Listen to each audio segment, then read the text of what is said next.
Champions ట్రోఫీలో భాగంగా Dubai వేదికగా జరిగిన సెమీఫైనల్ మ్యాచ్లో రోహిత్ సేన 4 వికెట్ల తేడాతో గెలిచి ఆస్ట్రేలియాను ఇంటికి పంపి ఫైనల్స్లోకి అడుగుపెట్టింది. వన్డే ప్రపంచకప్లో ఎదురైన ఓటమికి ఇండియా ప్రతీకారం తీర్చుకుని ఎట్టకేలకు ఫైనల్స్లోకి అడుగుపెట్టింది. బౌలర్లందరూ కట్టుదిట్టంగా బౌలింగ్ చేయడంతో పాటు కోహ్లీ, అయ్యర్, రాహుల్, పాండ్యా బాగా బ్యాటింగ్ చేసి ఇండియాను గెలిపించారు. ఈ మ్యాచ్లో ఇండియా అద్భుత విజయం సాధించడంపై క్రికెట్ దిగ్గజాలు ఏమన్నారో ఇప్పుడు చూద్దాం. సచిన్ టెండూల్కర్ ఏమన్నాడంటే, విరాట్ కోహ్లీ ఈ మ్యాచ్లో తన అద్భుతమైన సామర్థ్యాన్ని మరోసారి చూపించాడు. 84 పరుగులతో టీమిండియాను గాడిలో పెట్టాడు.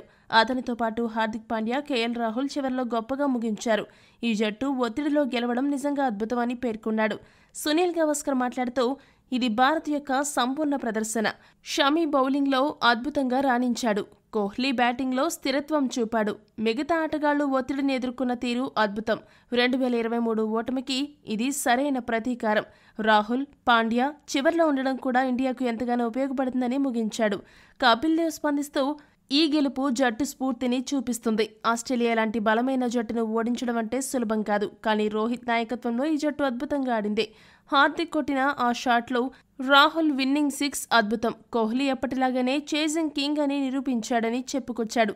రవిశాస్త్రి మాట్లాడుతూ, ఇది classic India versus Australia match. Kohli లాంటి చేజ్ మాస్టర్, షమి లాంటి బౌలర్, చివర్లో హార్దిక్ పాండ్యా రాకెట్ లాంటి షాట్లు, కేఎల్ రాహుల్ మెరుపులు, ఇలా అన్ని కలగలిపి ఒక సినిమా లాంటి విజయం టీమిండియాకు దక్కిందని పేర్కొన్నాడు. ఆస్ట్రేలియా దిగ్గజ ఆటగాడు స్టీవ్ వా మాట్లాడుతూ, భారత జట్టు ఈ మ్యాచ్లో తమ ఆధిపత్యాన్ని చూపించింది. కోహ్లీ ఆట అద్భుతం. మరియు చివరి ఓవర్లలో రాహుల్, పాండ్యా ఆ స్లో పిచ్లపై చూపించిన ధైర్యం నన్ను ఆకట్టుకుంది. మీరు ఛాంపియన్స్ ట్రోఫీ గెలవడానికి అర్హులని ప్రశంసలు కురిపించాడు. ఆసీస్ దిగ్గజం పాంటింగ్ మాట్లాడుతూ, ముందు నుండి కోహ్లీతో జాగ్రత్త అని మా జట్టుని హెచ్చరిస్తూనే ఉన్నాను. కోహ్లీ వికెట్ త్వరగా సాధించడంలో ఆసీస్ జట్టు ఫెయిల్ అయింది. దాంతో మ్యాచ్ చేజారిపోయింది. చేజింగ్లో కోహ్లీ మరోసారి తన సత్తా చూపించాడు. ఈ మెగా ఈవెంట్లో టీమిండియా చాలా పటిష్టంగా ఉంది. వారిని ఎదుర్కోవడం ఏ జట్టుకైనా సవాల్తో కూడిన విషయమే అని పాంటింగ్ చెప్పుకొచ్చాడు. ఇక షోయబ్ అఖ్తర్ స్పందిస్తూ, ఆస్ట్రేలియా మాత్రమే ఈ ఛాంపియన్స్ ట్రోఫీని భారత్ గెలవకుండా ఆపగలిగేదని భావించాను. కానీ ఇండియాని ఓడించడం ఆస్ట్రేలియా వాళ్ల వల్ల కూడా కాలేదు.